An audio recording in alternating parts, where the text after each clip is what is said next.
Hello my student, आप लोग कैसे हैं। उम्मीद करता हूं कि आप लोग बहुत ही बढ़िया होंगे। ठीक है, तो आज की इस वीडियो में हम लोग क्लास 12 का फिलोसफी, ठीक है, फिलोसफी बुक के आज हम लोग चैप्टर नंबर 6 का आज हम लोग ऑब्जेक्टिव करने वाले हैं। ठीक है, चैप्टर नंबर 6 का नाम है ज्ञान एवं सत्य। इसका आज हम लोग ऑब्जेक्टिव करने वाले हैं। इसका आप लोग आंसर 3 से 4 सेकंड के अंदर कमेंट बॉक्स में बताइएगा। ठीक है, देखिए अब क्वेश्चन नंबर 1 में क्या करा है। 1 में करा है निम्न में से कौन एक वादी है, बताइएगा। निम्न में से कौन एक वादी है, निम्न में से कौन एक वादी है। तो एक वादी कौन सा हो जाएगा, तो स्पिनोजा, स्पिनोजा हो जाएगा। Option number B right answer हो जाएगा। 2 में करा निम्नलिखित में से किस युक्ति को कारण तामूलक युक्ति कहा जा सकता है, बताइएगा। निम्नलिखित में से किस युक्ति को कारण तामलुक युक्ति कहा जा सकता है, किसे कहा जा सकता है, तो 20 मूलक को कहा जा सकता है। Okay, option number B right answer हो जाएगा। बढ़ते हैं क्वेश्चन नंबर हम लोग 3 नंबर में देखिएगा। 3 नंबर में क्या करा है। 3 में करा किसके अनुसार यथार्थ ज्ञान सार्वभौम अनिवार्य एवं नवीन होना चाहिए, बताइएगा। किसके अनुसार यथार्थ ज्ञान सार्वभौम अनिवार्य एवं नवीन होना चाहिए, किसके अनुसार होना चाहिए, तो कांट के अनुसार। Option number D right answer हो जाएगा। 4 में कह रहा है कि किस ज्ञान सिद्धांत के अनुसार ज्ञान की प्राप्ति आगमनात्मक विधि से होती है। किस ज्ञान सिद्धांत के अनुसार ज्ञान की प्राथमिक आगमनात्मक विधि द्वारा होती है, किसके द्वारा होती है, आगमनात्मक विधि। तो इसका राइट आंसर बताइएगा क्या हो जाएगा। तो इसका जो राइट आंसर हो जाएगा अनुभववाद हो जाएगा। Option number B right answer हो जाएगा। ओके, 5 में कह रहा है कि सरल प्रत्यय और जटिल प्रत्यय का विचार किस अनुभववादी दर्शन में है, बताइएगा। सरल प्रत्यय और जटिल प्रत्यय का विचार किस अनुभववादी दर्शन में है, किस में है, तो लौक में है। ओके, लौक अनुभववादी दर्शन में। ऑप्शन नंबर बी राइट ए राइट आंसर हो जाएगा। ओके, लौक में। क्वेश्चन नंबर 6 में कह रहा है कि जड़ में गति प्रदान करने वाली शक्ति को क्या कहते हैं। जड़ में गति प्रदान करने वाली शक्ति को क्या कहते हैं, तो निमित्त कारण। Option number A right answer हो जाएगा। ओके, याद रखेगा। बढ़ते क्वेश्चन नंबर 6 नंबर में देखिएगा। 6 में क्या कह रहा है। 6 नंबर में कह रहा है कि ईश्वर की सत्ता के लिए सत्ता मूलक युक्ति का किसने समर्थन किया है, बताइएगा। कह रहा है ईश्वर की सत्ता के लिए सत्ता मूलक युक्ति का किसने समर्थन किया, किसने किया, तो देकार्त ने किया। Option number D right answer हो जाएगा। 8 में कह रहा है कि ईश्वर की सत्ता के लिए नैतिक मुक्ति का किसने समर्थन किया है।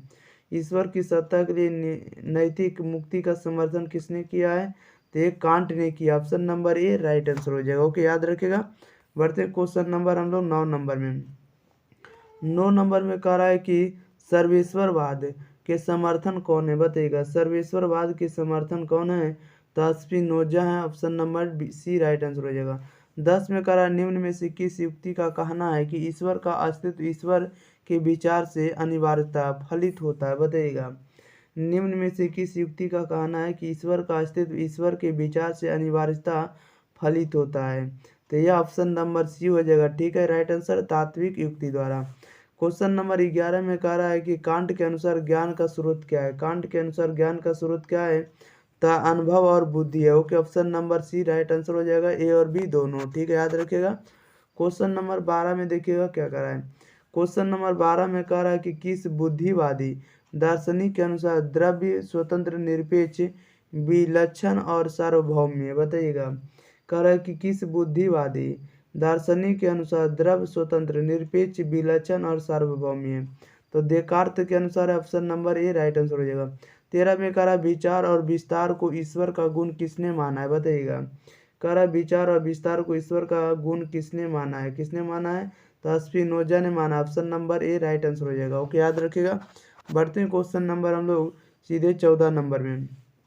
14 नंबर में कह रहा है कि किस बुद्धिवादी दार्शनिक ने पूर्व स्थापित सामंजस्य का सिद्धांत प्रतिपादित किया है। किस बुद्धिवादी दार्शनिक ने पूर्व स्थापित सामंजस्य का सिद्धांत प्रतिपादित किया, किसने किया है, तो ये आपको किया है लाइबनिज ने। Okay, option number C right answer हो जाएगा, लाइबनिज ने।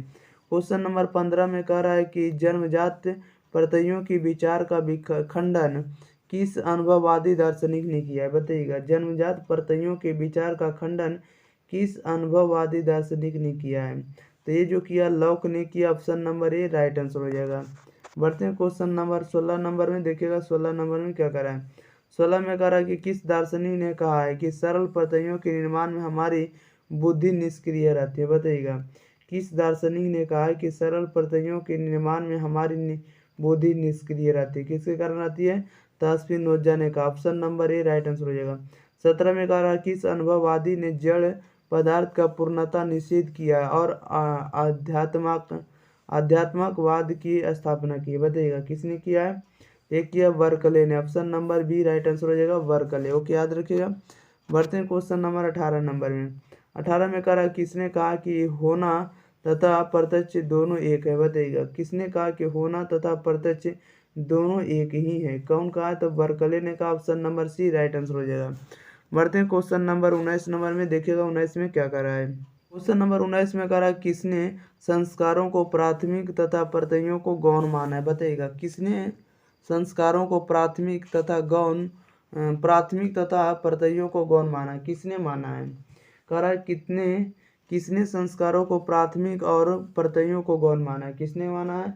ये जो माना आपको ह्यूम ने माना। Option number A right answer हो जाएगा, ह्यूम। ओके, 20 में कह रहा है कि ह्यूम के अनुभववाद की प्रमुख मान्यता क्या है, बताइएगा। तो इनकी मान्यता क्या? तो इनकी मान्यता है ऑप्शन नंबर इसका, देखिएगा ऑप्शन नंबर इसका डी राइट आंसर हो जाएगा, इनमें से सभी। ए नंबर में कह रहा है कि कार्य कारण अनिवार्य नहीं है, ठीक है, कार्य कारण संभाव्य है और अनिवार्यता बाह्य वस्तु तथा घटना में नहीं हमारे मन में। ये सभी किसने कहा? तो ह्यूम ने किया कहा। ओके, ऑप्शन नंबर इसका डी राइट आंसर हो जाएगा, इनमें से सभी कथन सही है।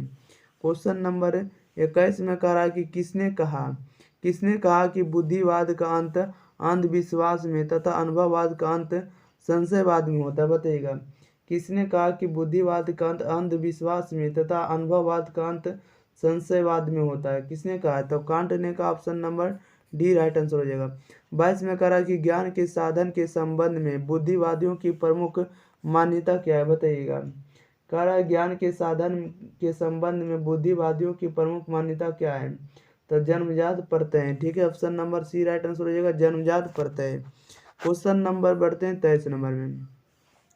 23 नंबर में कह रहा है कि मन और शरीर के बीच देकार्त किस प्रकार के संबंध को स्वीकार करते हैं, बताइएगा। मन और शरीर के बीच देकार्त किस प्रकार के संबंध को स्वीकार करता है? किसको स्वीकार करता है?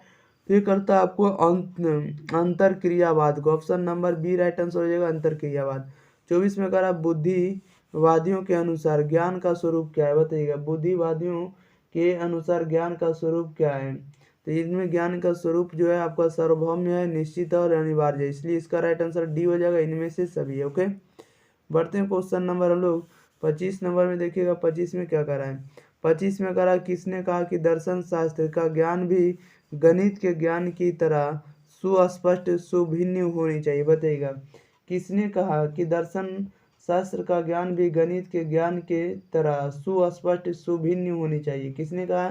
तो देकार्त ने कहा। Option number A right answer हो जाएगा। 26 में कह रहा है कि डी कोर्स ऑन मेथड ग्रंथ की रचना किसने की, बताइएगा। डी कोर्स ऑन मेथड ग्रंथ किसकी रचना है? तो ये आपको देकार्त की रचना, option number C right answer हो जाएगा। बढ़ते हैं क्वेश्चन नंबर हम लोग 27 नंबर में। देखिएगा 27 में क्या करा है। 27 में करा ज्ञान के साधन के रूप में सहज ज्ञान और निर्गम को किसने स्वीकार किया, बताइएगा। साधन के ज्ञान के रूप में सहज ज्ञान और निर्गम को किसने स्वीकार किया है? तो किसने किया? तो देकार्त ने। Option number D right answer हो जाएगा। 28 में करा संदेह का देकार्त के दर्शन में क्या स्थान है, बताइएगा। संदेह का देकार्त के दर्शन में क्या स्थान है? तो इसका जो स्थान है आपको दार्शनिक विचार का प्रारंभिक बिंदु है, सत्य का साधन है और प्रथम असंगठित सत्य की खोज का साधन, इसलिए इसका राइट आंसर डी हो जाएगा, इनमें से सभी इनका स्थान है। ओके, बढ़ते हैं क्वेश्चन नंबर 29 नंबर में। 29 में देखिएगा क्या कर रहा है। 29 में कह रहा है कि आधुनिक पाश्चात्य दर्शन का पिता क्या कहलाता है, बताइएगा। आधुनिक पाश्चात्य दर्शन का पिता क्या कहलाता है? तो देकार्त कहलाएगा। Option number C right answer हो जाएगा। 30 में कह रहा है कि स्वयं अर्थात आत्मा की सत्ता को देकार्त किस आधार पर साबित करते हैं, बताइएगा। स्वयं अर्थात आत्मा की सत्ता को देकार्त किस आधार पर साबित करते हैं? किसके आधार पर साबित करते हैं? तो ऑप्शन नंबर डी के अनुसार, मैं सोता हूँ इसलिए मेरी आत्मा, इसलिए option number D right answer हो जाएगा। क्वेश्चन नंबर 31 में देखते हैं क्या करा है। 31 नंबर में कह रहा है कि संस्कार और प्रत्ययों का विचार किस अनुभववादी में पाया जाता है, बताइएगा। कह रहा है संस्कार और प्रत्ययों का विचार किस अनुभववादी में पाया जाता है। इसका राइट आंसर बताइएगा क्या हो जाएगा। तो यह जो पाया गया आपको ह्यूम के अनुसार option number A right answer हो जाएगा। ओके, चलिए तो इस वीडियो में हम लोग 31 ऑब्जेक्टिव कराने देते हैं। मिलते हैं हम लोग अगली वीडियो के साथ, तब तक के लिए thank you for watching this video. धन्यवाद।